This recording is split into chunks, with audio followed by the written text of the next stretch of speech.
नमस्कार दोस्तों, स्वागत है आप लोगों का अपने YouTube चैनल हिंदी साहित्य वाला पे। दोस्तों, आज की क्लास हम लोगों की कहानी से संबंधित होगी। इससे पिछली कक्षा में हम लोग हिंदी साहित्य के प्रवासी साहित्य के अवधारणा और प्रमुख कवि के बारे में हम लोग पढ़े थे। और आज की क्लास में हम लोग पिछली क्लास में जैसा कि हमने लास्ट में कहा था क्लास के अंत में कि दोस्तों अगले दिन कहानी के बारे में कुछ पढ़ के आइएगा। हम लोग कहानी पे चर्चा करेंगे और उसको पढ़ेंगे। तो दोस्तों आज हम लोग की क्लास जो आगे चलेगी वो कहानी से संबंधित होगी दोस्तों। और आज की क्लास में हम लोग कहानी पे चर्चा करेंगे। आज का डेट डाल देते हैं दोस्तों।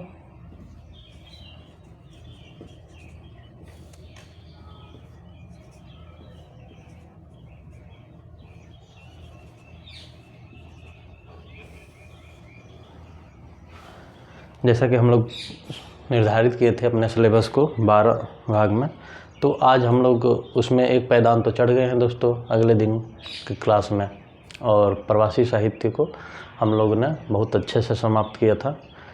आज की जो क्लासेज होगी उसमें दूसरा पायदान, मान लीजिए कि एक सीढ़ी तो चढ़ गए हैं, तो दूसरी सीढ़ी जो कहानी है इससे संबंधित हम लोग देखेंगे आगे और इस पर चर्चा करेंगे। तो आइए देखते हैं हम लोग कहानी।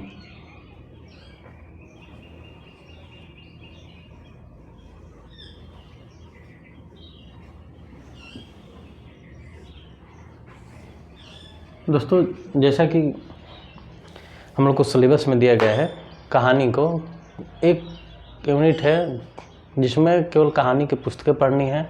उसमें राइटर हैं और वहाँ पे केवल 21 जो कहानियाँ हैं हम लोगों के सिलेबस में उसको पढ़ना है। और जो सेकेंड यूनिट है हिंदी साहित्य का इतिहास वाला, इसमें एक नीचे सेकेंड वाला टॉपिक है हिंदी गद्य की विधायक। तो उसमें हम लोग को कहानी पढ़ना है, पर उसमें उसका उद्भव, विकास और इतिहास की कहानी कब से लिखी जा रही है, कब से माना जा रहा है, कौन कौन से उसमें प्रमुख कहानीकार हैं और 20वीं सदी तक जो भी है कहानी लेखन की परंपरा, उस बारे में पढ़ना है। और जो एक बाद वाली यूनिट है 6 या 7 है, जिसमें केवल कहानी हम लोग को पढ़ना है और उसमें किस कहानियाँ हैं और लेखकों के बारे में। तो हम लोग पढ़ने का तरीका ये रखेंगे दोस्तों, जैसे कि कहानी हम लोग पढ़ेंगे तो पहले हम लोग कहानी के इतिहास के बारे में जानेंगे कि क्या है कहानी और सबसे पहली कहानी कौन सी है, कब लिखी गई। और दूसरा दोस्तों हम लोग उसके बाद पुस्तकें पढ़ेंगे जो हम लोगों के पाठ्यक्रम में निर्धारित की गई है कि कौन कौन सी कहानी पढ़नी है। और जो भी एक इस कहानियाँ हैं जिसमें दुनिया का अनमोल रतन, कफन और ऐसे बाकी जो राइटर की उसने कहा था जो कहानियाँ हैं, बंग महिला की, चंद्रदेव से मेरी बातें और दुलाई वाली, तो इस तरह की कहानियाँ दोस्तों। तो चलिए हम लोग पहले कहानी की पुस्तकों पर न चल के कुछ उसके इतिहास के बारे में जान लिया जाए कि कहानी होती क्या है। क्योंकि दोस्तों जैसे जैसे जैसे पृष्ठभूमि बंदी रहेगी ना, तो आइडिया मोटा मोटा रहेगा कि हाँ ये कहानीकार है, किस काल के है।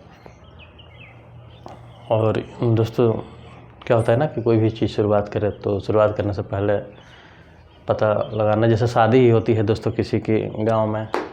अब तो परंपरा धीरे धीरे ख़त्म हो रही है, पर जैसे गांव में शादी होती है तो क्या होता है कि पहले लड़की वाले बेचारे जाते हैं, लड़कों का घर द्वार कुल खानदान सब पता करके आते हैं कि भाई अच्छे घर के है कि नहीं, क्या है इसके ख़ानदान में। उसके पीढ़ी दर पीढ़ी के बारे में दोस्तों पता किया जाता है कि इसके ख़ानदान में लोग कैसे हैं, क्या है क्या नहीं, अच्छे हैं बुरे हैं। तो उसी तरह दोस्तों हम लोग क्या करेंगे कि जैसे कहानी शुरू करेंगे तो कहानी से पहले हम लोग उसके पृष्ठभूमि के बारे में जानेंगे, उसके इतिहास के बारे में जानेंगे कि कौन से राइटर क्या थे, कौन सी पहली कहानी थी और कहानी वास्तव में होती क्या है दोस्तों। पहले तो हम लोग ये जानेंगे कि कहानी किसे कहते हैं, उसके आगे फिर बढ़ेंगे। तो जैसे कहानी दोस्तों गद्य की एक प्रमुख विधा है। आइए हम लोग लिख लेते हैं।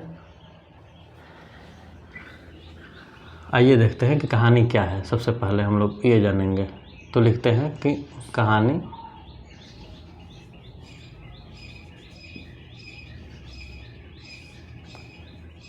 कहानी गद्य की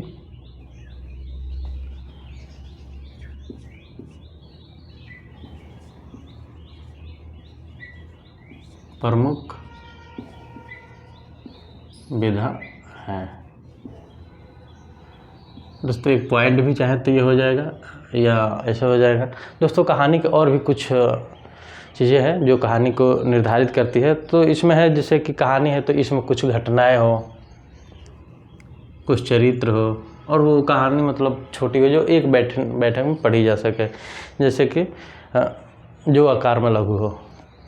तो आइए जैसे देख लेते हैं कि इसमें जैसे कुछ प्रमुख कुछ पात्र होने चाहिए। कोई कहानी जो पढ़ रहे हैं तो कुछ पात्र हो, कुछ घटनाएं हो,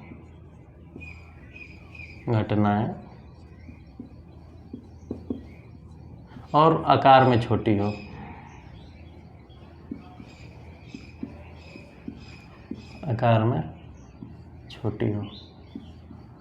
उसे समानता कहानी कहा जाता है। दोस्तों जैसे ये 2 पॉइंट हो गया, आप लोग ध्यान से देखिए कि जैसे कहानी गद्य की एक प्रमुख विधा है, और फिर दूसरी बात हो गई कि कहानी के लिए जो अनिवार्य है तो उसमें कुछ घटनाएं हो, पात्र हो, चरित्र हो, और चरित्र या पात्र हो, बात एक ही होता है दोस्तों। और फिर उसमें को इतना मतलब आकार लघु हो जिसको एक बैठक के रूप में पढ़ा जा सके,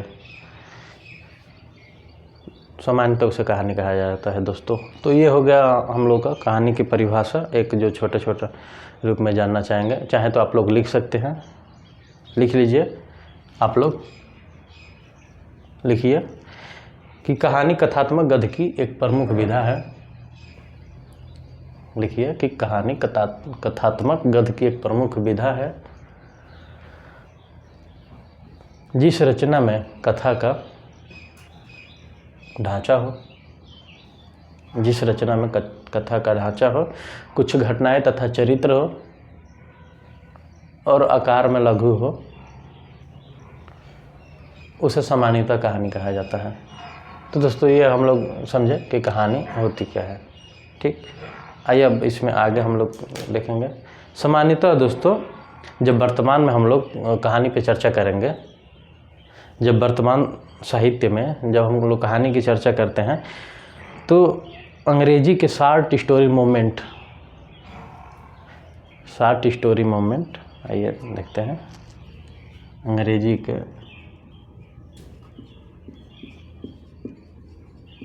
शॉर्ट स्टोरी मूवमेंट, ये रहा दोस्तों। शॉर्ट स्टोरी मूवमेंट से प्रभावित कहानी परंपरा से है। वर्तमान साहित्य में जब हम लोग कहानी की बात करते हैं तो ये अंग्रेजी के शॉर्ट स्टोरी मूवमेंट से, वर्तमान जो हमारे साहित्य में कहानी की चर्चा होती है उससे प्रभावित है। इसके शॉर्ट स्टोरी का प्रारंभ दोस्तों अमेरिका के जो राइटर थे उनका नाम है एडगर एलन पो, उनके कहानी से माना जाता है दोस्तों। और उनका कहना है कहानी के संदर्भ में, आइए हम लोग नोट कर लेते हैं, इसको मिटाते हैं दोस्तों, आप लोग नोट कर लीजिए।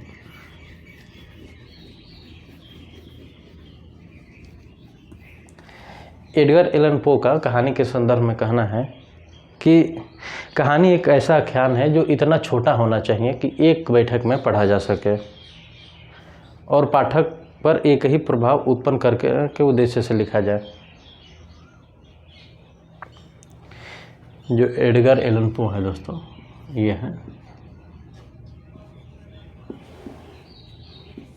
Edgar Allan Poe. कहानी के संदर्भ में, ये अमेरिका के राइटर हैं। तो ये कहते हैं कहानी एक ऐसा आख्यान है, लिख लीजिए आप लोग, हो सकता है ये कथन पूछ भी देता है कि ये किसका कथन है, तो आप लोग लिख लीजिए कि कहानी एक ऐसा आख्यान है जो इतना छोटा होना चाहिए कि एक बैठक में पढ़ा जा सके और जिसका प्रभाव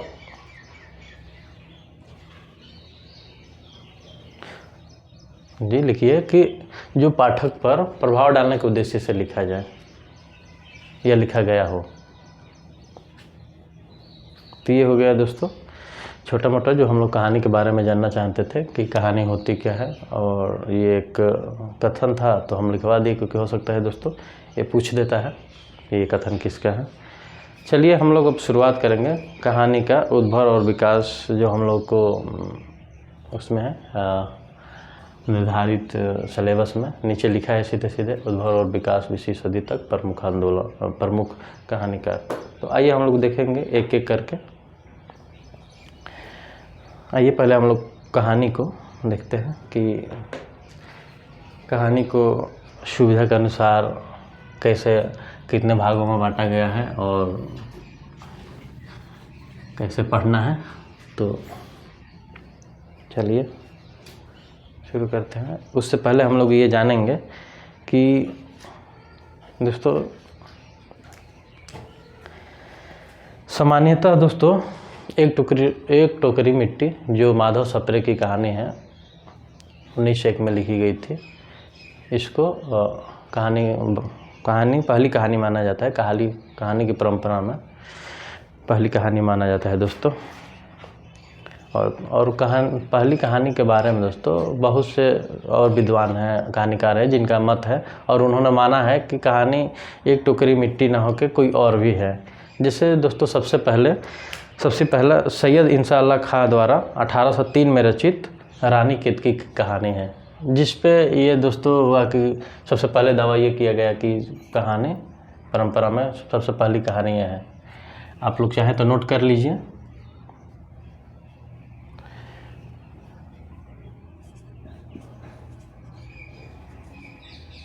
सैयद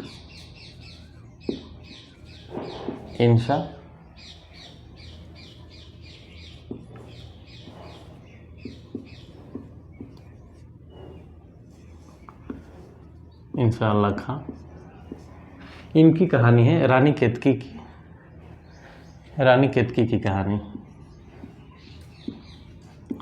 रानी केतकी की कहानी ये 1803 में लिखी गई थी, और इसको दावा किया गया था कि हिंदी कहानी की सबसे पहली कहानी है। लेकिन दोस्तों यही है कि इसमें कहानी के तत्व विद्यमान नहीं थे, तो इसको नहीं माना गया, हटा दिया गया। इसके बाद दूसरे जो दावा करते हैं वो हैं अमेरिका पादरी रेवरेंड जे न्यूटन, और इनकी कहानी थी एक जमींदार का दृष्टांत। जो सेकेंड दावा करते हैं वो है रेवरेंड जे न्यूटन,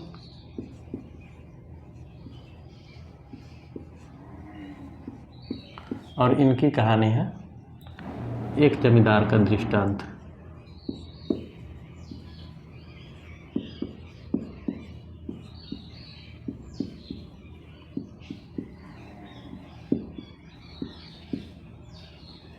ये कहानी दोस्तों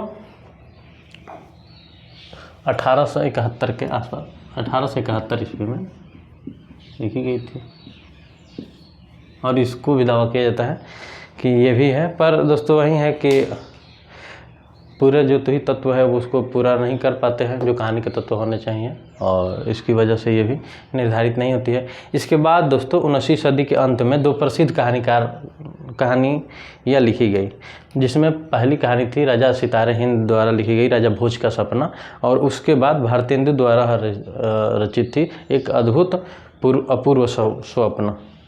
तो इन्हीं दोनों कहानियों को भी दोस्तों नहीं माना गया, क्योंकि ये पूरा नहीं कर रही थी जो कहानी के तत्व होते हैं।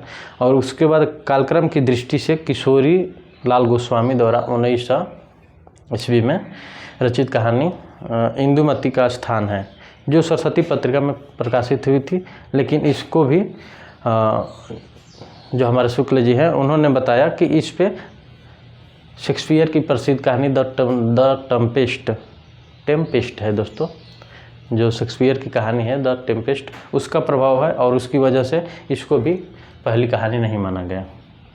आप लोग चाहें तो नोट कर ले दोस्तों, क्योंकि ये जो कहानियाँ हैं पहली कहानी के रूप में, तो दोस्तों इससे ये तो नहीं पूछेगा कि कौन सी कहानी का दावा करते हैं पहले पर दूसरे पर, लेकिन ये क्वेश्चन पूछ सकता है कि कौन सी कहानी किसकी है। और दोस्तों और ये देखा गया है, और ये जो कहानियाँ ये प्रेमचंद युग से पूर्व है, तो ये भी पूछ सकता है कि प्रेमचंद युग पूर्व में कौन कौन सी कहानियाँ हैं। तो दोस्तों आप लोग नोट कर लीजिए। जैसे दूसरा नंबर ये दावा किए थे, तीसरे पे और भी कहानियाँ हैं, जैसे राजा शिव प्रसाद सितारे हिंद, राजा शिव प्रसाद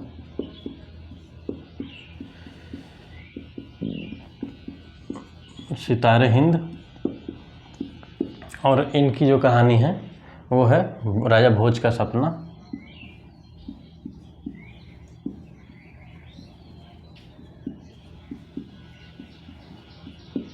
और फिर यहीं पे है भारतेंदु हरिचंद,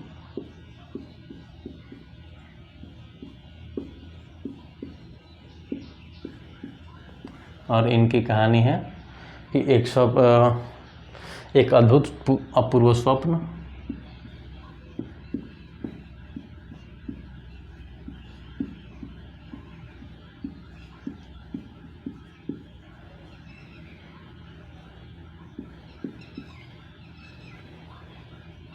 ये स्वप्न है दोस्तों, स्वप्न। तो दोस्तों ये कुछ कहानियां हैं जो पहली कहानी की दावा करती है। इसके आगे देखते हैं कि 1901 में इसके साथ साथ दोस्तों 1901 में एक गुमनाम पत्रिका छत्तीसगढ़ मित्र जिसका नाम था दोस्तों, नहीं सॉरी दोस्तों, 1901 ईस्वी में छत्तीसगढ़ मित्र नामक एक गुमनाम पत्रिका में ये जो कहानी थी छपी माधव सप्रे द्वारा।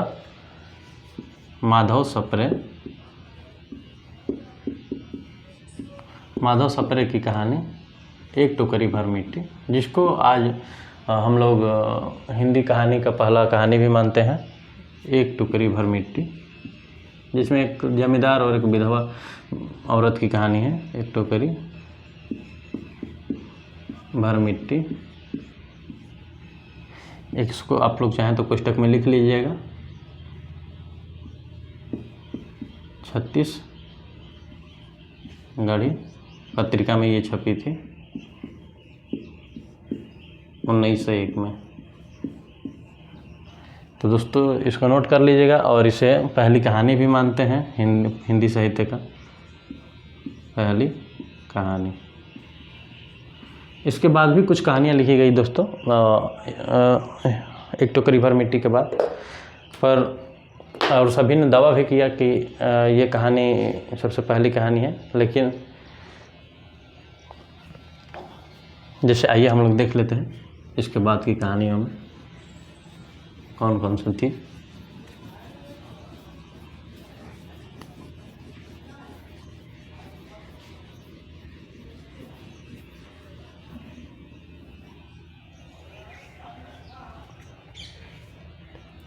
इसके बाद की कहानियों में आती है हमारे शुक्ल जी की कहानी 11 वर्ष का समय, और ये 1903 में लिखी गई थी।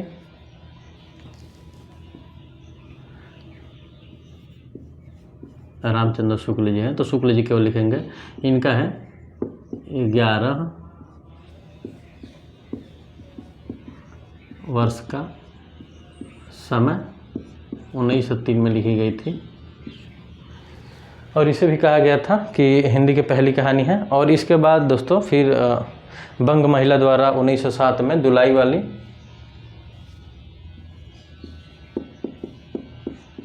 बंग महिला द्वारा 1907 में दुलाई वाली,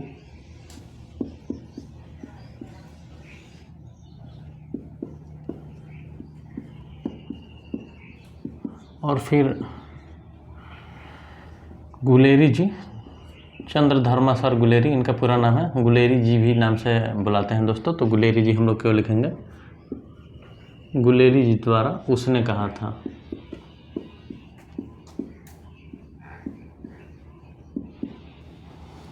ये लिखी गई थी दोस्तों आपका 1915 के आसपास, तो 1915।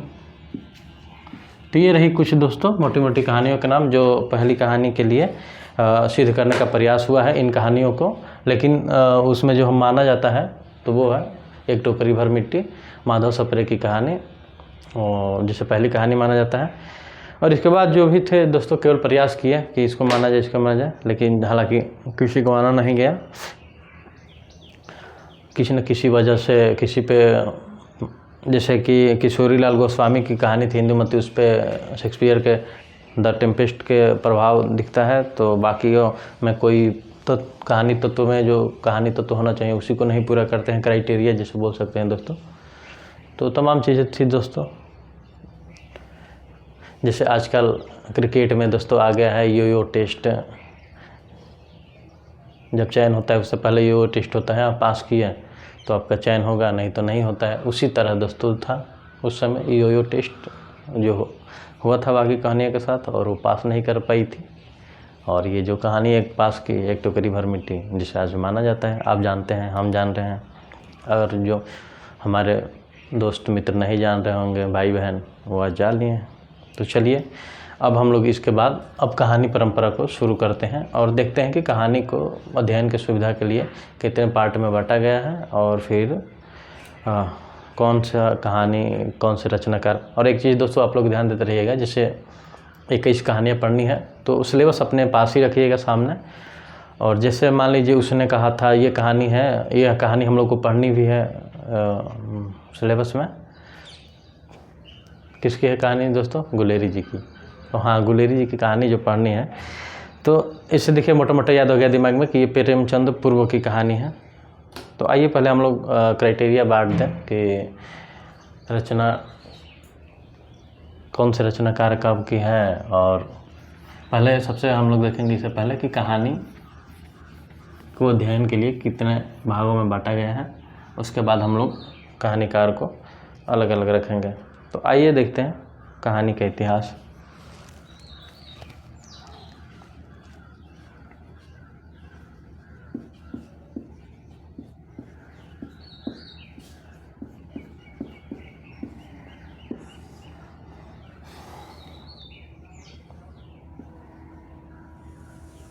दोस्तों कहानी को सुविधा के अनुसार प्रेमचंद को केंद्र में रख के कहानी को 3 भागों में शुरू में बांटा गया है।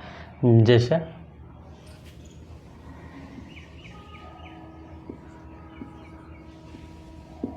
प्रेमचंद और प्रसाद युग, वो दोनों कहानीकार दोस्तों एक समय में थे। और फिर प्रेमचंद पूर्व युग,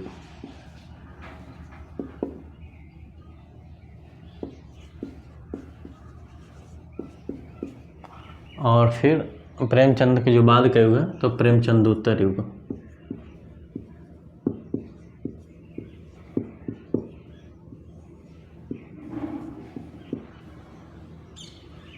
आप लोग चाहें तो प्रेमचंद के बाद का युग भी लिख सकते हैं, कोई दिक्कत नहीं है। प्रेमचंदोत्तर युग मतलब प्रेमचंद के बाद का युग, प्रेमचंद प्रसाद युग दोस्तों। और फिर है प्रेमचंदोत्तर युग। और इसको दोस्तों हम लोग मोटा मोटा देखते हैं इसका समय काल, तो 1901 से 1915 तक इस परंपरा को रख सकते हैं दोस्तों, प्रेमचंद पूर्व युग को 1901 से 1915 तक।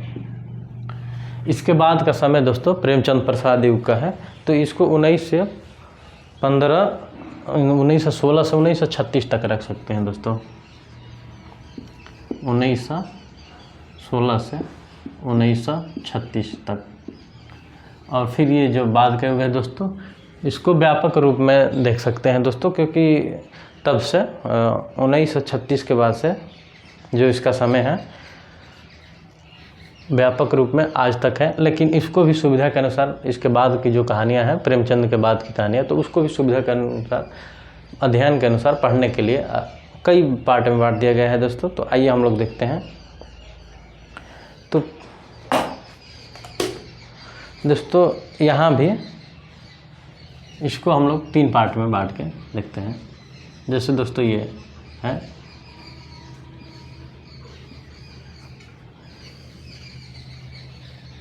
प्रेमचंदोत्तर कहानी में दोस्तों उत्तर प्रेमचंद युग, जैसे प्रेमचंद के बाद का युग जो है उत्तर प्रेमचंद युग,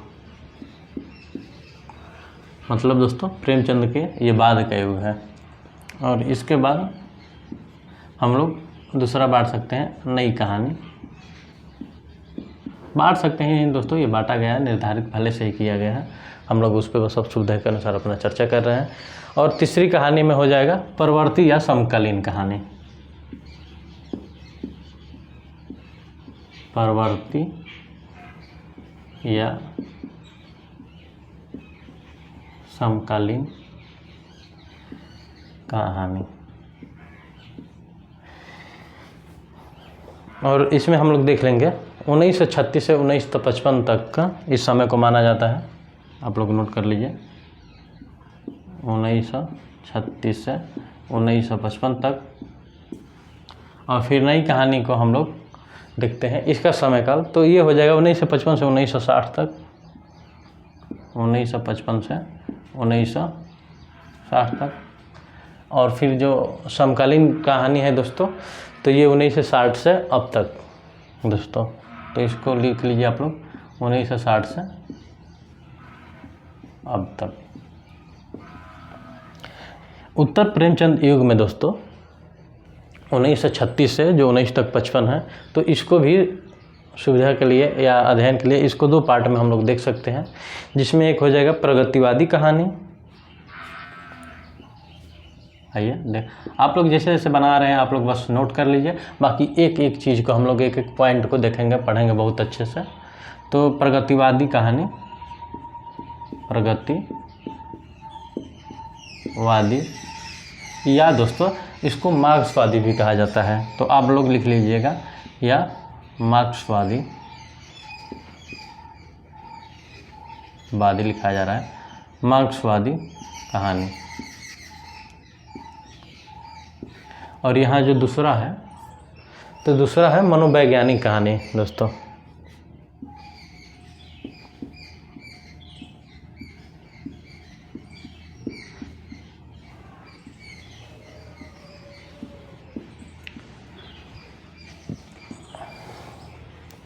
ये रहा दोस्तों मोटा मोटा कहानी का हम लोग विभाजन किए कि कौन कौन सी कहानी है और कब कब पढ़ना है। अब दोस्तों इसी में ये जो है परवर्ती कहानी, तो इसको भी आप लोग देख सकते हैं, परवर्ती या समकालीन कहानी, तो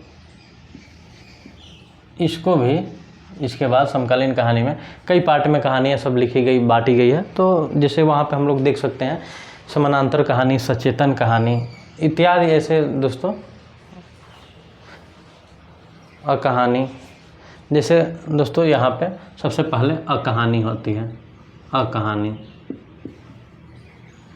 उसके बाद समानांतर कहानी दोस्तों, समांतर,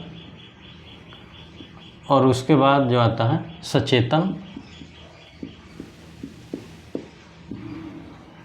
तो ये रहे आपके मोटा मोटा कुछ कि जितने पार्ट में हम लोग बांट के इसको पढ़ेंगे। और इसके बाद हम लोग सचेतन कहानी दोस्तों, उसके बाद जनवादी कहानी, सहज कहानी, सक्रिय कहानी। तो दोस्तों ये हम लोग जैसे इसमें और आप लोग नोट कर लीजिए, सहज कहानी, जनवादी, आपको नीचे नहीं दिखाई दे रहेगा, इसको पहले नोट कर लीजिए। उसके बाद हम समकालीन कहानी को फिर से अच्छे से बताते हैं कि कौन कौन से उसमें कहानियाँ हैं। जो है दोस्तों इतना पहले नोट कर लीजिए, या आप लोग स्क्रीनशॉट ले लीजिए। मोटा मोटा ये स्ट्रक्चर हम लोग बना दिए हैं, और अब हम लोग एक एक करके इसके बाद सभी को देखेंगे, पढ़ेंगे। और ये जो परवर्ती कहानी है जो इसमें नीचे और है दो चार, उसको हम लोग लिखवाते हैं। आइए आगे देखते हैं।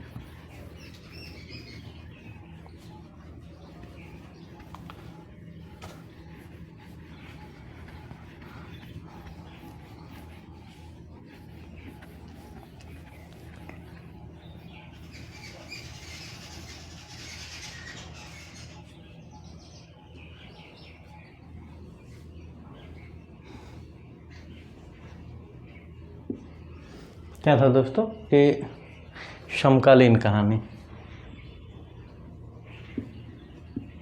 समकालीन कहानी या प्रवृत्ति।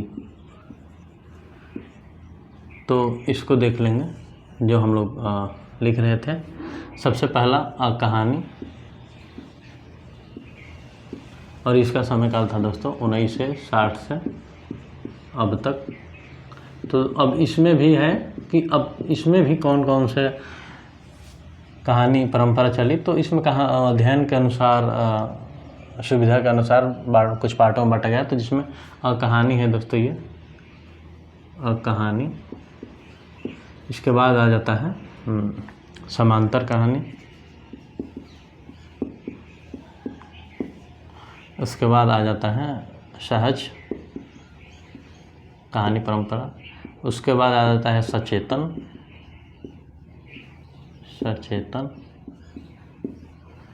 इसके बाद आ जाता है जनवादी।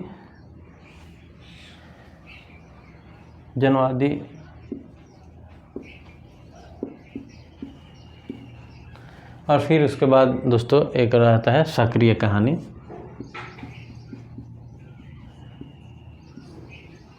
और उसके बाद वर्तमान उसकी स्थिति दोस्तों हम लोग देखेंगे। सक्रिय कहानी के बाद हम लोग जो प्रेजेंट में चल रहा है, कहानी परंपरा, लेखन कैसे, क्या कौन से राइटर अभी प्रेजेंट में लिख रहे हैं, कहानीकार, तो ये चीज़ें देखेंगे। तो ये रहा दोस्तों मोटा मोटा कहानी का विभाजन। अब हम लोग इसके बाद एक एक करके शुरुआत करेंगे कि प्रेमचंद पूर्व कहानी में कौन कौन से रचनाकार थे, कौन कौन सी कहानियाँ लिखी गई और उस समय की विशेषताएँ क्या थी, और क्यों कुछ कहानियों को कहानी माना गया, कुछ कहानी जो होते हुए भी जिसमें तत्व पूरा नहीं कर पा रहे थे, कुछ पे पाश्चात्य का प्रभाव था कहानियों पे, पाश्चात्य राइटरों के कहानियों का। तो ये सारी चीज़ें हम लोग एक एक करके देखेंगे और शुरू करेंगे। तो चलिए हम लोग शुरुआत करते हैं प्रेमचंद पूर्व युग की कहानियों से। तो आइए हम लोग देखते हैं।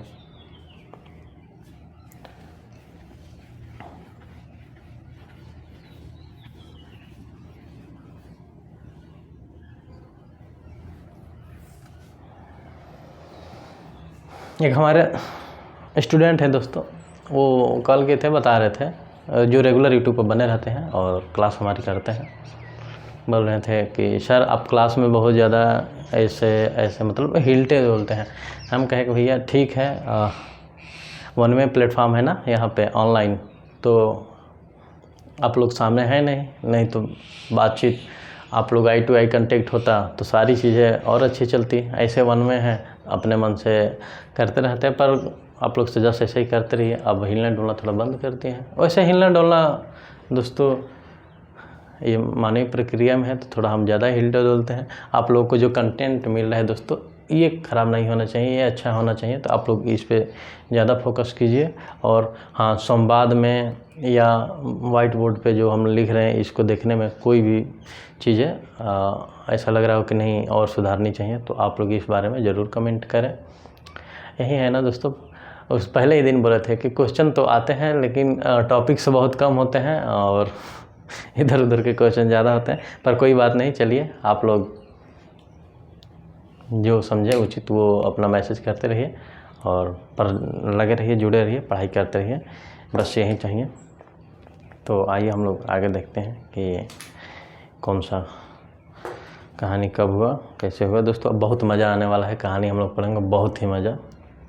जो हमारे दोस्त पहली बार भी पढ़ रहे होंगे क्लास, उनको भी पढ़ के बहुत मज़ा आएगा। आप लोग बस कहानी से तो जुड़िए तो सही। चलिए देखिए कहाँ चलते हैं, ले चलेंगे जहाँ साथ चलना है दोस्तों। तो आइए जम के देखते हैं। अब हम लोग शुरुआत करेंगे आज सबसे पहला प्रेमचंद पूर्व कहानी।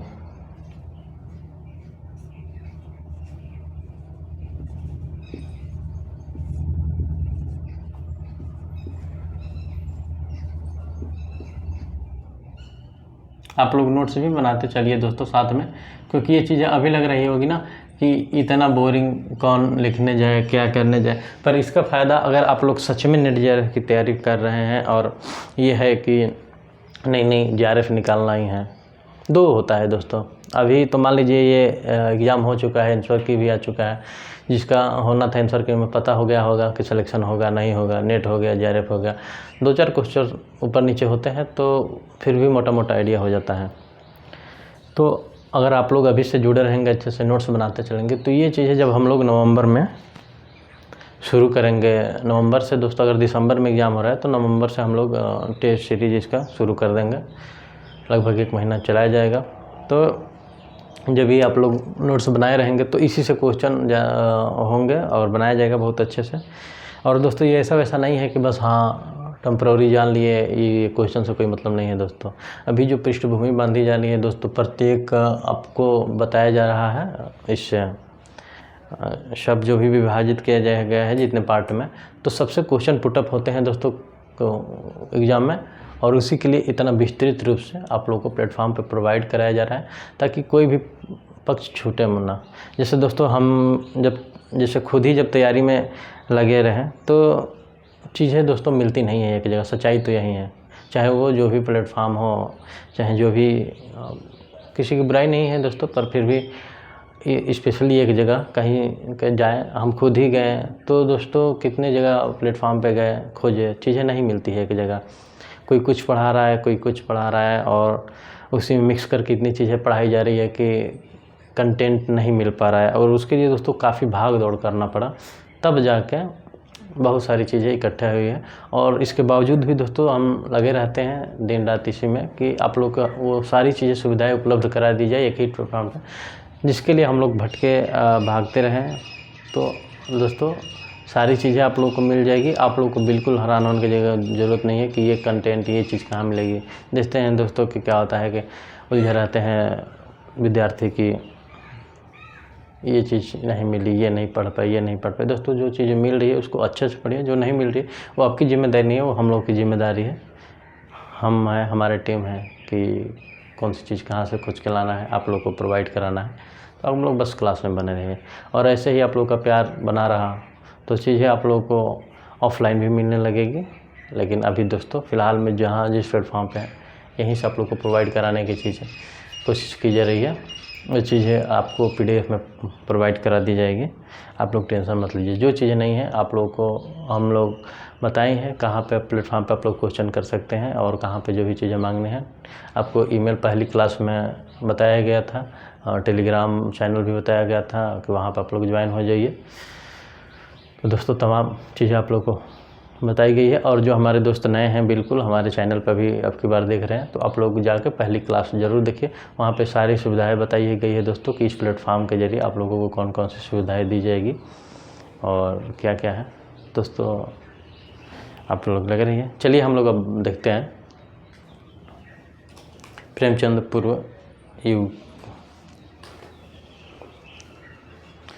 इसमें दोस्तों सबसे पहला तो यही है दोस्तों कि ये कहानी का पहला चरण है, और इसका समय काल, कहानी का पहला चरण और इसका समय काल है 1901 से 1915 तक। तो दोस्तों एक मोटा मोटा पॉइंट हो गया, और आप लोग चाहे तो लिख लीजिए कि प्रेमचंद पूर्व युग का समय 1901 से 1915 तक माना जाता है, जिसे प्रेमचंद पूर्व युग कहा जाता है। अब आगे हम लोग देखेंगे इसी में कि दोस्तों इस काल की जो प्रमुख कहानियाँ हैं, तो दोस्तों हम लोग इससे पहले चर्चा ही किए थे कि कहानी की परंपरा में पहली कहानी कौन सा माना जाता है, तो जिसमें 11 वर्ष का समय दुलाई वाली उसने कहा था, तमाम कहानियाँ आई थी। तो ये सारी कहानियाँ दोस्तों अब लोग हम लोग तो समय निर्धारित कर दिए हैं कि 1916 से 1936 तक प्रेमचंद कहानियाँ हैं। तो प्रेमचंद पूर्व युग में दोस्तों 1916 से पहले जितनी कहानियाँ हैं, समय काल उनका है, रचना का, वो सारा प्रेमचंद पूर्व युग में आएगी।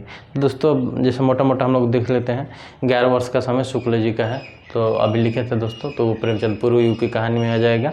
दुलाई वाली बंग महिला की, इनका पूरा नाम है बंग महिला का राजेंद्र बाला घोष, आप लोग याद कर लीजिए, PGOGT में ये काम करेगा दोस्तों आप लोगों को, कि बंग महिला की जो कहानी है दुलाई वाली, ये लिखी गई थी आपका 1907 में। तो ये भी प्रेमचंद पूर्व युग की कहानी है दोस्तों।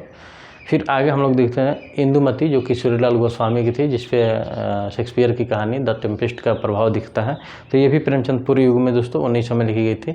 उसके बाद हम लोग की जो कहानी, हम लोग की कहानी से का मतलब इसलिए दोस्तों करें क्योंकि जो पहली कहानी है एक टोकरी भर मिट्टी, एक टोकरी भर मिट्टी, ये भी प्रेमचंद पूर्व युग की कहानी है दोस्तों, माधव सप्रे की, माधव सप्रे। ये सारी चीज़ें अभी लिखवा चुके हैं दोस्तों कि पहली कहानी पे जो विवाद था कि कौन सी कहानी पहली मानी जानी चाहिए, तो उसमें जो भी कहानी लिखवाएं दोस्तों तो वो सारी प्रेमचंद युग की कहानी, पूर्व के युग की कहानी थी। और इसके बाद एक और कहानी आती है दोस्तों, उसने कहा था, ये भी हम चर्चा किए थे।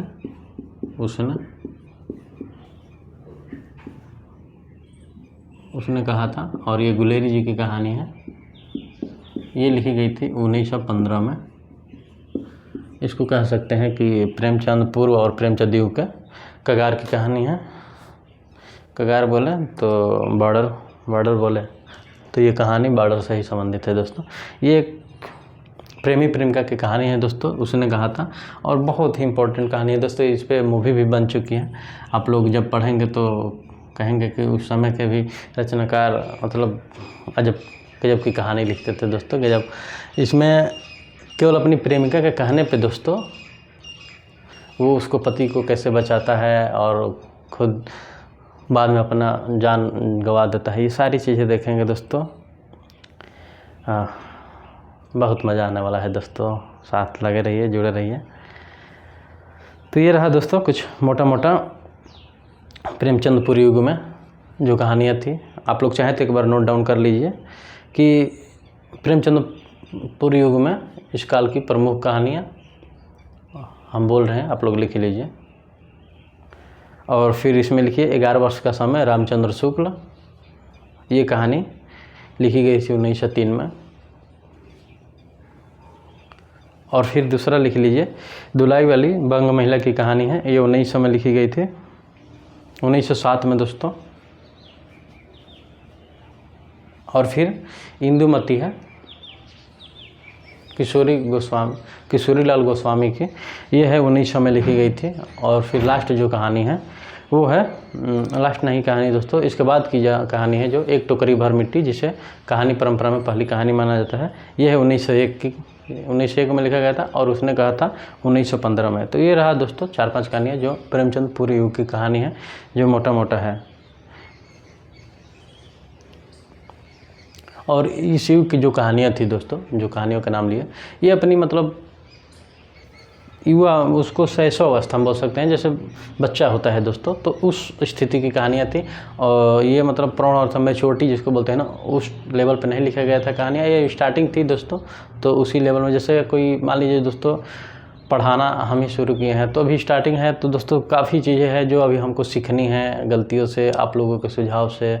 और पढ़ाते पढ़ाते जब कुछ साल हो जाएगा तो मैं एक लेवल पे जो आज के 5 साल बाद जैसे हम जाएंगे दोस्तों, तो जो मैच्योरिटी आएगी, तो सोचेंगे कि जो आज की क्लास शुरू हम कर रहे हैं, तो फिर उस समय कितना बोझ थे और क्या चीज़ें थी जो सही नहीं थी, और मतलब खुद की कमियां देखेंगे दोस्तों। और ये भी देखेंगे, साहस भी तो एक अलग चीज़ होती है दोस्तों की शुरुआत तो कभी करना ही पड़ता है, अब या डर के करें या कैसे करें। तो दोस्तों उसी तरह उस समय प्रेमचंद पूर्व युग में जो कहानियाँ थी वो शैशव अवस्था में थी, बाल्यावस्था में थी दोस्तों कह सकते हैं, मैच्योरिटी अभी उतनी नहीं आई थी। उसके बाद की कहानी है दोस्तों, बाकी यही सब है दोस्तों 2-4 कहानियों के बारे में। और इसमें प्रेमचंद पूर्व युग में बहुत कुछ है नहीं, तो आइए, यही है कि जो परंपरा थी इसी समय से शुरू हुई थी, और अभी बाल्यावस्था शैशव अवस्था में ये थी जो प्रेमचंद पूर्व युग कहानी थी। तो बस यही 2-4 चीज़ें हैं दोस्तों। चलिए अब हम लोग, और हाँ दोस्तों, जैसे कि अब मान लीजिए यहाँ पे जैसे आप लोग सोच रहे होंगे कि ये चंद्रनाथ शर्मा गुलेरी की कहानी तो हम लोग के पाठ्यक्रम में है, तो आप इस पे चर्चा क्यों नहीं कर रहे हैं। तो दोस्तों चर्चा होगी, एक क्रमवाही चर्चा होगी। जैसे हम लोग मोटा मोटा पहले उसका आकार जो है, ढांचा है कहानी परंपरा का, ये कौन सी कहानी किस पार्ट में बांट के देखी गई है, तो पहले हम लोग ये मोटा मोटा उसके बारे में, पृष्ठभूमि के बारे में जान लें, इतिहास के बारे में जान लें। उसके बाद जैसे ये इतिहास, जैसे हम लोग दोस्तों लिखे ही थे यहाँ पे कि पहले इतिहास, उसके बाद पुस्तक, इतिहास इतिहास पढ़ेंगे, उसके बाद पुस्तक। तो हम लोग पहले इतिहास पढ़ लें, पृष्ठभूमि जान लें कि कहानी परंपरा कब से शुरू हुई, कौन कौन से रचनाकार कब किस काल के हैं। और उसके बाद जैसे हम लोग शुरू करेंगे कहानी पुस्तक पढ़ना, तो दोस्तों उसमें कथा सार, पुस्तक के बारे में, पात्र के बारे में, उसकी विशेषता क्या है और कौन से क्वेश्चन है जो आजकल आ रहे हैं, तो ये सारी चीज़ें आपको बताई जाएगी। आप लोग 1% दबाव मत लीजिए, पैनिक मत होइए। आइए हम लोग देखते हैं इसके बाद का काल।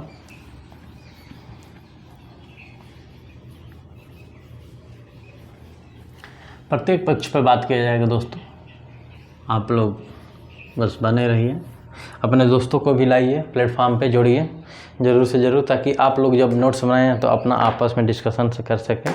बाकी हम लोग तो हैं ही, पर कुछ दोस्त रहेंगे तो आप लोग कंपटीशन से पढ़ेंगे कि हाँ ये भी है, वो भी है, हम तैयार कर ले, वो तैयार कर ले।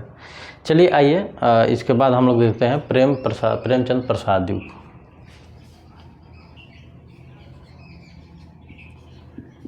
प्रेमचंद प्रसाद युग, और इसका समय दोस्तों जैसा कि बांटे थे 1916 से 1936। ये दूसरा चरण है दोस्तों कहानी परंपरा का, और इसी को केंद्र में रख के कहानी को विभाजित किया गया है। तो आइए फिर इसमें हम लोग देखते हैं क्या चीज़ें हैं दोस्तों। सबसे पहले कि इसको कहानी परंपरा का दूसरा चरण कहा जाता है। जैसे कि पहला हम कहते हैं, ये हर पॉइंट है दोस्तों, आप लोग को बताने की ज़रूरत है नहीं, ये तो आप लोग खुद ही कर देंगे। जिसमें दोस्तों प्रेमचंद प्रसाद युग में इसमें 2 शैलियों का विकास हुआ। एक प्रेमचंद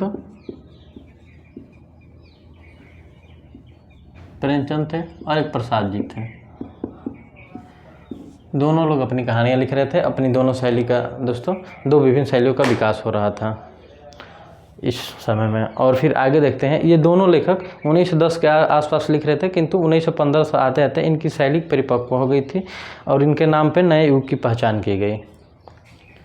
क्योंकि दोस्तों ये लोग 1910 से ही लिखना शुरू किए थे, जो प्रेमचंदपुरी युग में हम लोग देखे थे 1915। लेकिन उन समय जो इन लोगों का दोस्तों बोल सकते हैं लेवल, तो उस लेवल पे नहीं था। लेकिन आते आते 1915 तक आते आते इनकी शैली परिपक्व हो गई। जब से इनकी कहानियाँ देखी जाती हैं 1915 तक आते आते इनकी शैली परिपक्व हो गई थी कहानी लेखन की, और उसके बाद हम लोग इनकी कहानियाँ देखते ही हैं और आगे हम अभी देखेंगे। दोस्तों प्रेमचंद ने सामाजिक यथार्थ की परंपरा को विस्तार दिया, जबकि प्रसाद ने व्यक्ति की अनुभूतियों और मनोवैज्ञानिक सत्यों को कहानी का विषय बनाया है। दोस्तों प्रेमचंद जी अपना अलग लिख रहे हैं, प्रसाद जी अपना दूसरे विषय पर लिख रहे हैं। जैसे इन्होंने सामाजिक यथार्थ परंपरा को विस्तार दिया है। प्रेमचंद जी की अब जब कहानी पढ़ेंगे तो सामाजिक देखेंगे दोस्तों, जैसे कफन लिखते हैं, घीसू माधव की स्थिति दिखाते हैं, दुनिया का अनमोल रतन लिख रहे हैं। तो अलग अलग जब इनकी कहानियाँ हम लोग देखते हैं, बूढ़ी काकी लिख रहे हैं तो उसमें दिखा रहे हैं एक बूढ़ी काकी की कहानी, दृश्य क्या है, स्थिति घर पे। तो ये सामाजिक लिखते हैं दोस्तों सामाजिक यथार्थ की कहानी लिखते हैं प्रेमचंद, सामाजिक यथार्थ की कहानी लिख रहे हैं। तो वहीं पे प्रसाद जी वहीं पे व्यक्ति की अनुभूतियों और मनोवैज्ञानिक सत्यों को कहानी का संबंध विषय बनाए हैं दोस्तों अपने कहानियों में। तो ये रहा दोस्तों 1-2 बात प्रेमचंद और प्रसाद जी के बारे में। आइए दूसरा पॉइंट और भी देखते हैं इसमें आगे।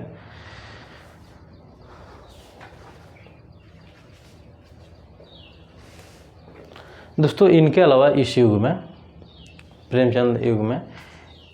प्रेमचंद और प्रसाद जी के अलावा भी कुछ राइटर हुए। आइए उनके नाम हम लोग जान लेंगे। जैसे सुदर्शन और विशंभरनाथ कौशिक हैं। जैसे एक नाम था उनका सुदर्शन, एक थे राइटर विश्वंभर थे दोस्तों, विश्वंभरनाथ कौशिक। इनको केवल कौशिक भी कहा जाता है दोस्तों, कौशिक हैं। तो विश्वंभरनाथ शर्मा थे, देखिए पूरा नाम नहीं लिख पा रहा है, विशंभर नाथ शर्मा, इनको कौशिक नाम से भी जाना जाता है दोस्तों। तो ये पीजीटी में भी पूछ सकता है दोस्तों कि कौशिक का पूरा नाम क्या है, चाहे विशंभर नाथ शर्मा को किस नाम से जाना जाता है।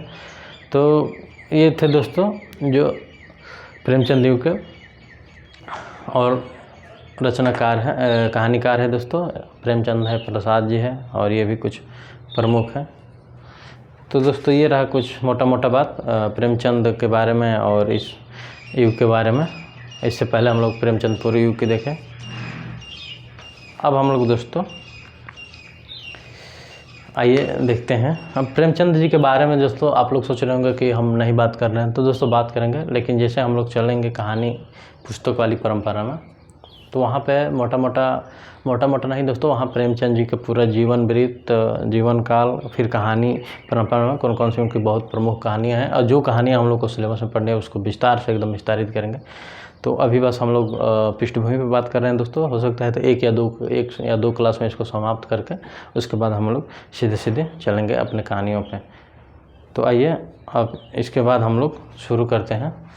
प्रसाद जी के बारे में भी यही धारणा है दोस्तों, जब उनकी कहानियाँ पढ़ी जाएगी, पढ़ना है जैसा कि आकाशदीप हम लोगों के रचना उसमें सिलेबस में, तो वहाँ पे भी उनको पूरी तरह अच्छा से पढ़ा जाएगा। जब तक मोटा मोटा जो 2-4 पॉइंट है दोस्तों वो बस नोट करते रहिए।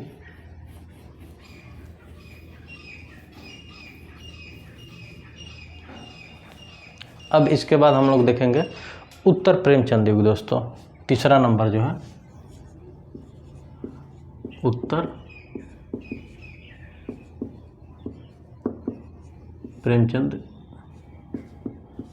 युग। आइए इसमें देखते हैं 2-4 पॉइंट क्या क्या चीज़ें हैं। तो दोस्तों इसको कहानी परंपरा का तीसरा चरण मान सकते हैं, जैसा कि दूसरा चरण माना, पहला माने।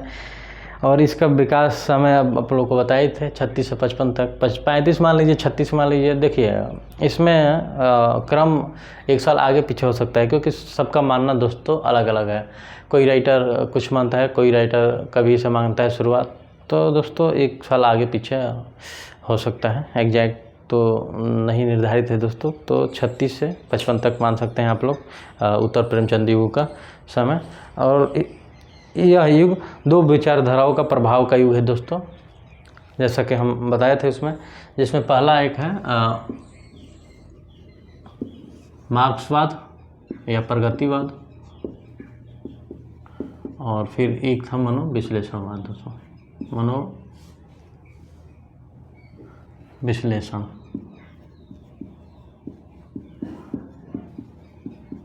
विश्लेषणवाद। तो इसको 2 पार्ट में विभाजित करके देख सकते हैं। मार्क्सवाद को प्रगतिवाद कहानी भी कहा जाता है।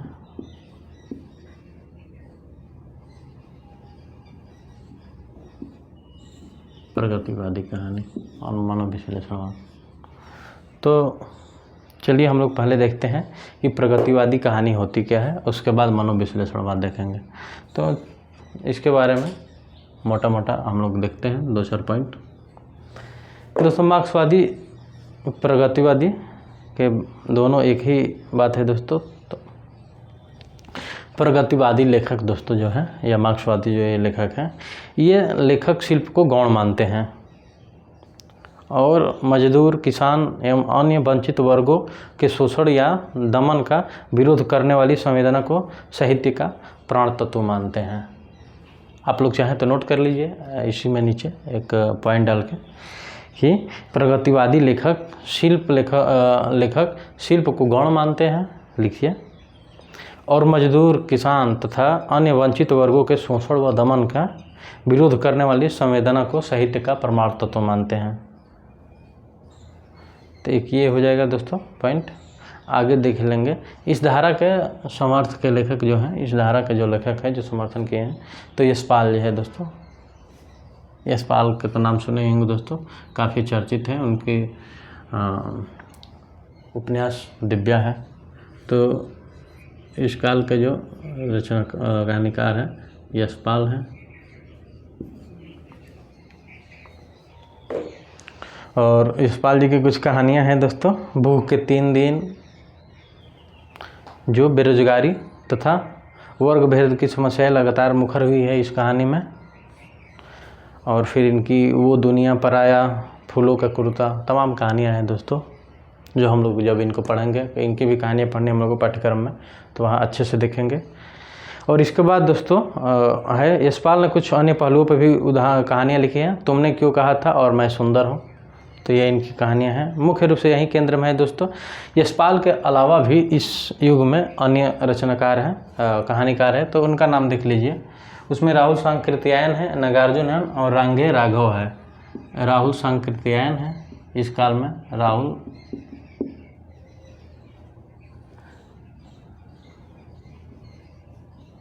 सांकृत्यायन, नागार्जुन और फिर रांगे राघव। तो ये कुछ अन्य रचना कहानीकार है दोस्तों, आप लोग नोट डाउन कर लीजिए। इसके बाद हम लोग मनोविश्लेषणवाद के पे कुछ देखते हैं, 2-4 लाइन।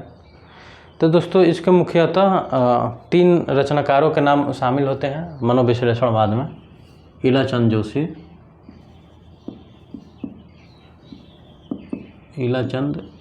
जोशी, दूसरा नाम आता है आगे जी हैं,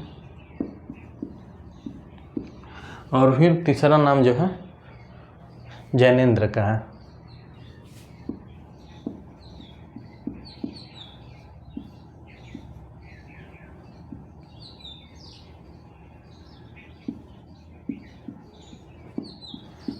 तो ये रहे दोस्तों मोटा मोटा नाम जो।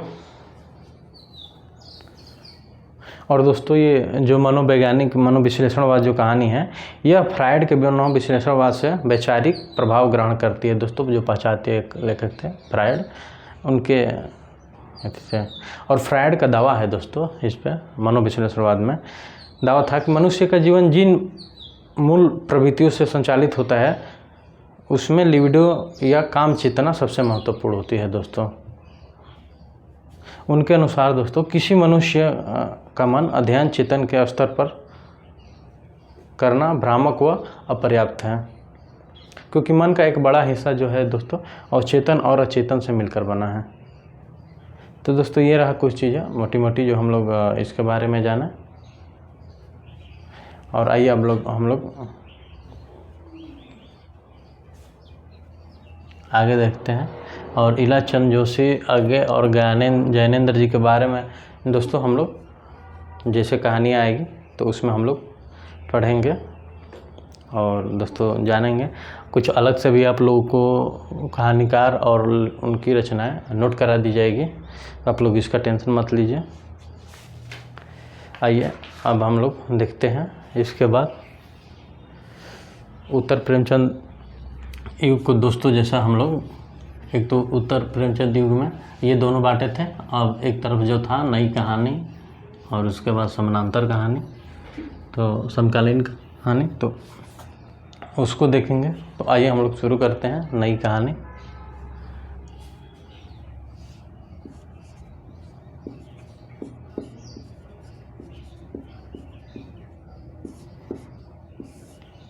अब इसके बारे में हम लोग 2-4 पॉइंट जानेंगे।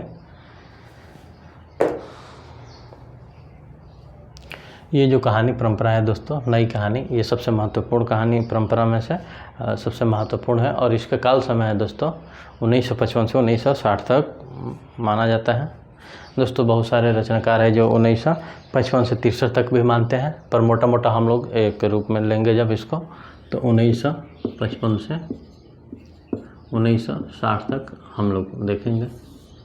आइए देखते हैं इसके बारे में 2-4 पॉइंट दोस्तों। इस कहानी परंपरा में सबसे पहला नाम आता है मोहन राकेश का, तो आप लोग नोट कर लीजिए।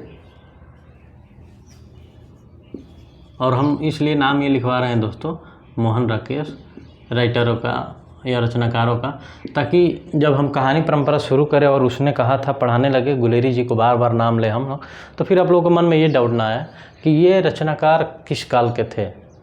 और एक चीज़ और है दोस्तों, आप लोग नोट करिए, अगर नोट नहीं किए होंगे अभी तक इस क्लास में तो आप लोग पीछे जाइएगा और रिवाइंड करके फिर से वीडियो देख के नोट कीजिए, क्योंकि अब हम बता रहे हैं इसका रीज़न क्यों हम रचनाकारों का नाम कहानीकारों का लिखवा रहे हैं। क्योंकि जब वहाँ पे पूछ रहा है यूजीसी क्वेश्चन, तो दे रहा है कि कालक्रम क्रमानुसार आरोही क्रम में कहानीकारों का नाम बताइए, या जो सही है विकल्प उसका चयन कीजिए, ऐसा कुछ भी दे रहा है। और नीचे दे रहा है, जैसे मान लीजिए अभी चलिए ठीक है शुरू करते हैं गुलेरी जी से। मान लीजिए सबसे पहले नाम दे रहा है गुलेरी, उसके बाद दे देगा प्रसाद, उसके बाद एक दे देगा ये अज्ञे, और एक दे देगा नाम अगला मोहन राकेश,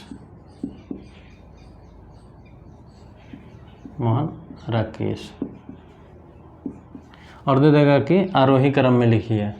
और ऐसे ही एक ऑप्शन आगे पीछे करके तमाम 4 बना दे रहा है विकल्प। और इसमें दोस्तों जो सही है, जैसे मान लीजिए अगर दे रहा है गुलेरी जी, प्रसाद जी, ये क्रम वाइज, जैसे कि प्रेमचंद पूर्व युग के हैं, प्रेमचंद युग के हैं, ये अभी मनोविश्लेषणवाद पढ़े उस युग में है, और ये मोहन राकेश जो है नई कहानी में है। तो अगर हम लोग को चारों दोस्तों याद रहेगा मोटा मोटा, अगर एक भी बार हम लोग पढ़े रहेंगे दोस्तों, ये ज़रूरी नहीं है कि एकदम कंठस्थ याद हो जाएं, और ये ऐसा नहीं है दोस्तों। हम लोग देखते हैं कि बहुत सारी चीज़ें पढ़ते हैं, कोशिश करते हैं और चीज़ें याद नहीं आती, पर समय आने पर ऑटोमेटिक आ जाता है। बचपन में बहुत सारी ऐसी घटनाएं घटी होगी आप लोगों के साथ, हमारे साथ भी, जैसे ये तमाम चीज़ें सब लोगों के साथ है, वो चेतन में पड़ी रहती है दोस्तों, और जब समय आता है तो ऑटोमेटिक बाहर आ जाता है दोस्तों। जैसे हनुमान जी का था, उनका विद्या छिपा था अंदर, और जब समुद्र पार करना था तो बस याद ही दिलाना था उनको, जब मोहन जी याद दिलाए, और देखें फिर वो पूरा कर गए दोस्तों। सीटी मारना गलत बात है दोस्तों, बस ऐसे लैंड कर गए श्रीलंका में। वैसे ही ये है दोस्तों, आप लोग बस एक बार पढ़ लीजिए, रट्टा मारना नहीं है, बस ऐसे याद कर लीजिए। एक बार हम पढ़ा रहे हैं, आप लोग एक नोट्स बनाएंगे तब हो जाएगा, और उसको वीकली उलाट के देख लिया कीजिए दोस्तों। जैसे फ़ोन देखते हैं बार बार, कभी कभी अपना पुराना चैट भी पढ़ते हैं, इसी चैट को भी एक बार पढ़ लिया कीजिए। JRF हो जाइए, एक बार आने लगे पैसे, उसके बाद करते रहिए चैट।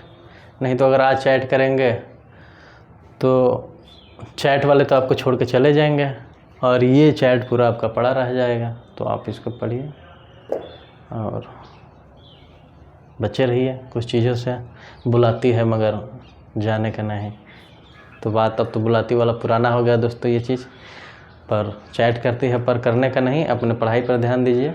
और उससे जब समय निकले ऐसा लग रहा है कि हाँ अब ओवर हो गया, तो आप लोग एक बार अनसॉल्व उठा लीजिए और उसके बाद उसको सॉल्व कीजिए। अगर वहाँ कंफर्टेबल है, धड़ाधड़ सब आ रहा है क्वेश्चन, तो फिर चैट कर सकते हैं। तो ये दोस्तों प्रत्येक काल में लिखवाने का, राइटर का नाम मतलब हमारा यही है कि आप लोग ध्यान रखिए। क्वेश्चन है इस टाइप से भी, इसी टाइप से ही बन रहे हैं दोस्तों।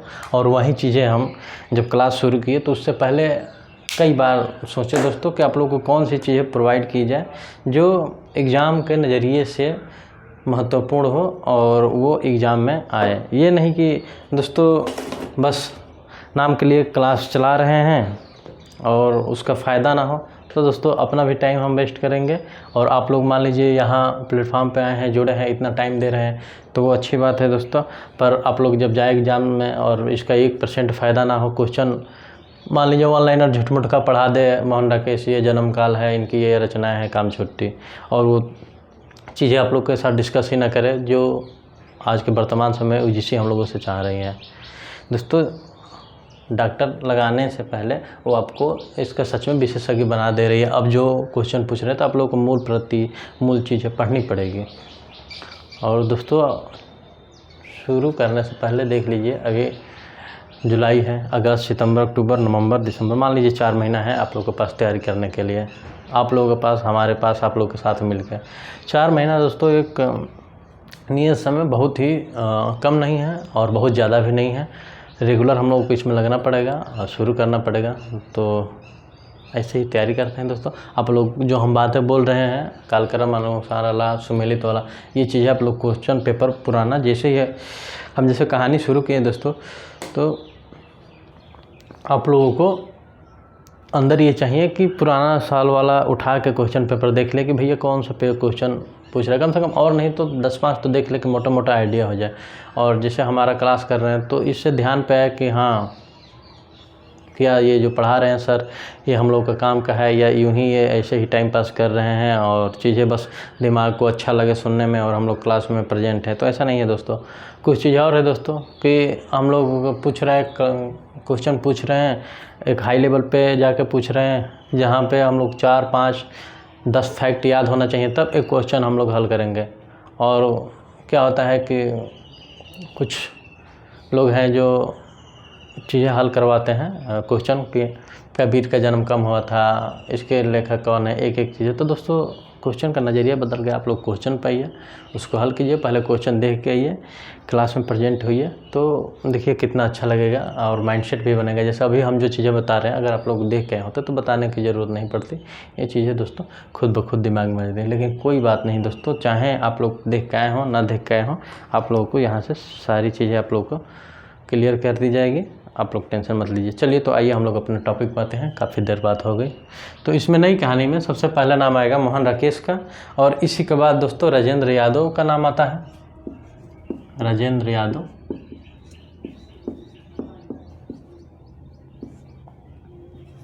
अगला नाम दोस्तों आता है कमलेश्वर का,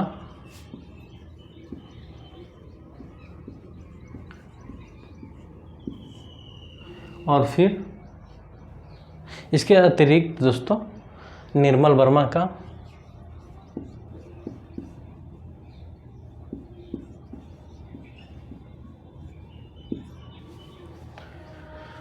उषा प्रियवंदा का, कृष्णा सोबती का,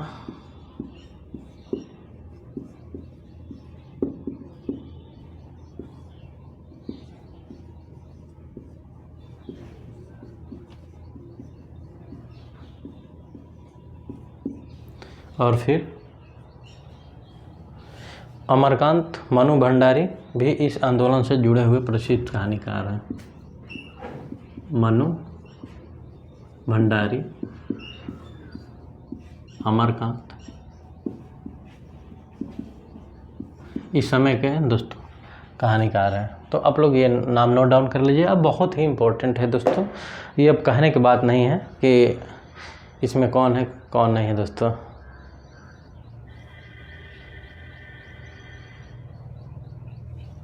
और दोस्तों, इस समय भी कि नई कहानी में कौन सी पहली कहानी थी, इस पे भी बड़ी तानाकसी के लिए दोस्तों विवाद बहुत चला कि कौन सी कहानी है।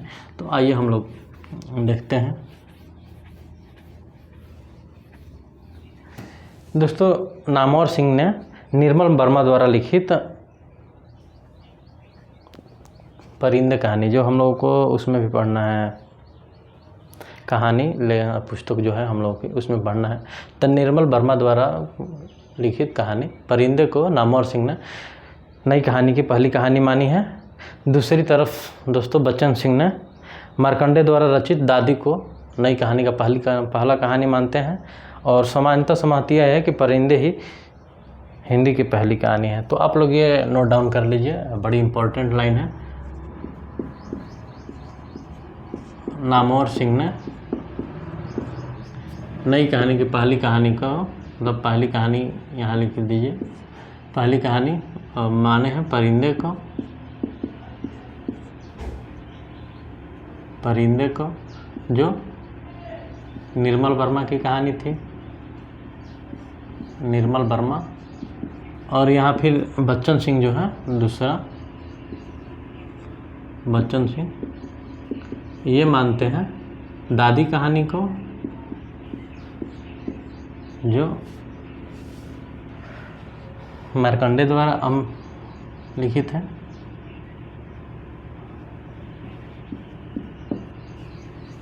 तो दोस्तों ये रह गए मार्कंडे हैं दोस्तों, मार्कंडे यह है दोस्तों ये। तो ये हो गया मोटा मोटा दोस्तों नई कहानी के बारे में, कौन से रचनाकार हैं कौन से। और दोस्तों इसमें जो जीत हुई जिस कहानी की, मानने वाले तो दोनों माने हैं, तो वो परिंदे हैं, तो परिंदे को ही नई कहानी का पहला कहानी माना गया है। तो आप लोग इसको भी नोट कर लीजिए। आइए अब शुरू करते हैं नई कहानी के बाद की जो कहानी है। तो इसके बाद आ जाएगा हम लोगों का समकालीन कहानी दोस्तों।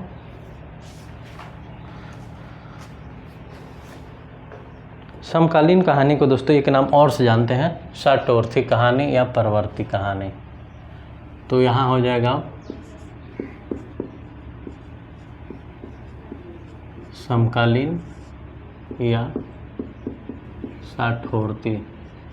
षटवर्ती का मतलब दोस्तों 1960 दशक के बाद से षटवर्ती कहानी। तो ये रहा दोस्तों अगला पॉइंट। आप लोग अगर सबसे पहले जो स्ट्रक्चर बनवाए थे उसमें आप लोग देखेंगे तो सीधा सीधा पता चलेगा कि ये समकालीन कहानी का नाम कहाँ से आ रहा है। आप लोग दोस्तों बार बार कह रहे हैं कि जो चीज़ें हैं ठोस नोट्स उसी को रिवाइज कीजिए बार बार। बाकी संस्था की तरह दोस्तों जो कुछ बाकी संस्था से मतलब हमारा दोस्तों है बुराई किसी की नहीं कर रहे हैं, बस हम ये कर रहे हैं कि कुछ कहते हैं कि आपको 100% ये बनवा दिया जाएगा, आप टेंशन मत ले, आपका मेहनत हमारी मेहनत आपकी सफलता 100% की गारंटी। तो दोस्तों गारंटी तब होगी ना जब आप भी उतना ही मेहनत करेंगे जितना हम मेहनत करेंगे, दोनों मिल के चलेंगे। तो दोस्तों फिर कुछ बचेगा ही नहीं। तो जिसे पूछेगा तो पूछेगा क्वेश्चन कहाँ से। अब ये सोचेंगे कि आप लोग से मतलब दोस्तों प्रत्येक स्टूडेंट के लिए है कि मेहनत कर नहीं रहे हैं, बस नोट्स बना दिए ले जा। हम लोग खुद किए हैं दोस्तों, दूसरे के क्या कहें, अपना ही एक्सपीरियंस आप लोगों के साथ शेयर करते हैं कि नोट्स बना दिए रख दिए, जब एग्ज़ाम आ गया तो उसके बाद तो दोस्तों ये एकेडमिक है नहीं कि मान लीजिए हम लोग जैसे कि BA MA में थे तो अपना नोट्स बनाए, जब एग्ज़ाम आया तो उसमें से लगभग 10 क्वेश्चन निर्धारित रहता है दोस्तों एग्जैक्ट। मतलब किसी में प्रकृति पूछ दिया, किसी में उद्देश्य पूछ दिया और किसी में कुछ और पूछ दिया। और क्या होता है कि हम लोग वहीं मार लेते हैं रट्टा 10 क्वेश्चन का और जाके कैसे भी लिख के पास हो गए, 50%, 60%, 70% बन गए। ये तो दोस्तों एक ऐसी परीक्षा है, एग्ज़ाम है जो निरंतर चलता रहता है और इसमें क्वेश्चन हर साल बदलते रहते हैं। कौन सा क्वेश्चन पूछ दिए ना आपको मालूम है ना हमें मालूम है। तो दोस्तों हम लोग ज़्यादा से ज़्यादा कैसे तैयारी कर सकते हैं, प्रत्येक टॉपिक पे अपना पकड़ बना सकते हैं। और एक बार जैसे हम लोग बेसिक चीज़ें उसकी पढ़ लिए, जानकारी हो गई, और पृष्ठभूमि जैसे दोस्तों अभी जो हम लोग आज बांध रहे हैं, इतिहास पढ़ रहे हैं, ये एक बार पढ़ लिए। और उसके बाद जो मुख्य जिसमें जो रचनाकार है, कहानीकार है, पढ़ रहे हैं, ये सारी चीज़ें नॉलेज हो, तो उसके बाद हम लोग जब जाएंगे क्वेश्चन उठाने और उसको हल करने, तो देखिए कितना मज़ा आएगा, नाम याद रहेगा कम से कम। और दोस्तों देखिए गेस भी कितने लोग हैं हमारे दोस्त वाले बोलते हैं दोस्त में कि अंदाजे पर मार के हो जाता। अंदाजे दोस्तों कब लगता है जब आपको 2 उसमें ऑप्शन आ रहा हो, 3 ऑप्शन आ रहा हो। अब अंदाज पे मान लीजिए एक भी आ ही नहीं रहा तो कहाँ से मारेंगे आप अंदाज पे, या बताइए तो ज़रा। तो ये है कुछ चीज़ें जिस पे हम लोग को ध्यान देने की ज़रूरत है।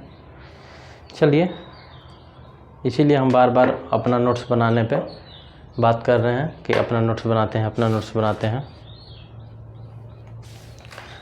आइए अब और भी बहुत छोटा सा बचा है दोस्तों चीज़ है, उसके बाद हम लोग देखते हैं। समकालीन कहानी में दोस्तों हम लोग बात करते हैं समकालीन या षटवर्ती कहानी की। तो नई कहानी के बाद हिंदी कहानी को सामान्यतः समकालीन या षटवर्ती कहानी कहते हैं दोस्तों। और इसके अंतर्गत कहानी आंदोलन सीमित व्यापक रूप में दिखती है दोस्तों, जिनमें प्रमुख है कहानी, समानांतर कहानी, सहज कहानी, जनवादी कहानी, सचेतन कहानी। ये चीज़ें जो दोस्तों हम लोग इससे पहले लिख चुके हैं, तो वहीं सारी चीज़ें चर्चा हुआ है। तो आइए फिर आगे देखते हैं इसमें। तो शुरू करते हैं सबसे पहले कहानी।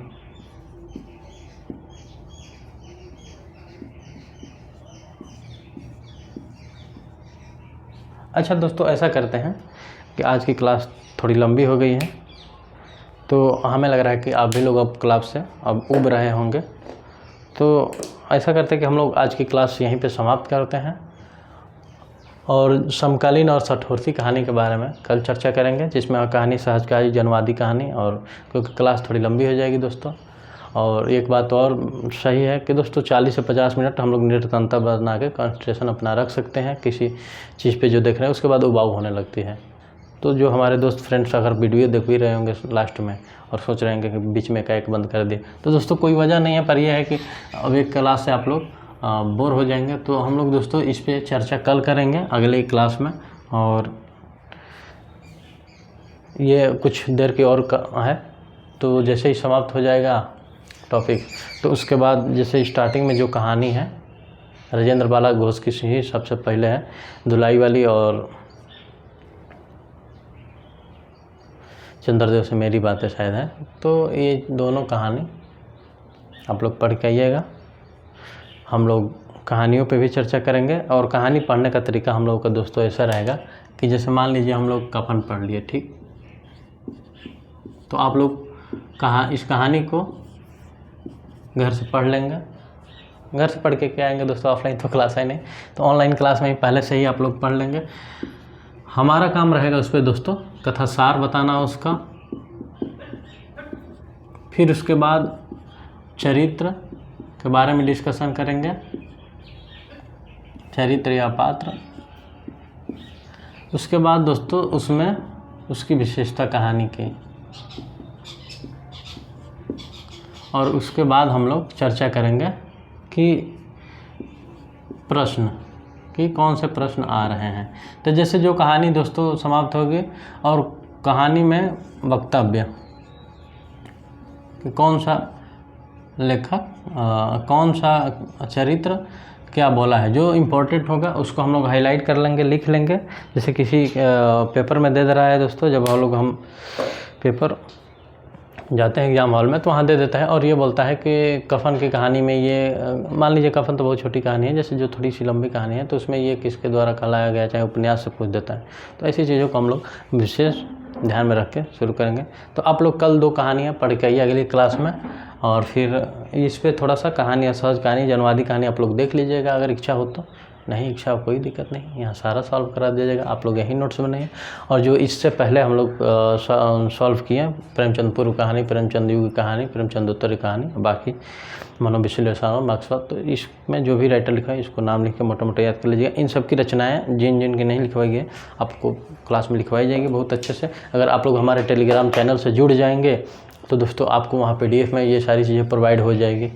अब अभी तो बहुत सारे कुछ लोग जुड़े हैं, पर अभी बहुत सारे दोस्त हैं जो हमारी वीडियो भी देखते हैं पर अभी जुड़े नहीं हैं। तो आप लोग प्लीज़ जुड़िए और आनंद उठाइए क्लास का दोस्तों, मज़ा बहुत आने वाला है दोस्तों। तो चलिए इसी के साथ हम लोग आज की क्लास यहीं समाप्त करते हैं। धन्यवाद दोस्तों। और एक चीज़ बात और दोस्तों जाते जाते कि चैनल को आप लोग सब्सक्राइब कीजिए, और आप लोग कर लिए हैं तो अपने दोस्तों में भी शेयर कीजिए, उनसे कहिए कि सब्सक्राइब करें। और एक निवेदन और है दोस्तों कि कुछ सब्सक्राइब शेयर करने से भी बढ़ते हैं, तो आप लोग अपने दोस्तों से शेयर कीजिए और बोलिए कि ये क्लास का आनंद लीजिए। थैंक यू दोस्तों, धन्यवाद आज के क्लास के लिए देखने के लिए, धन्यवाद।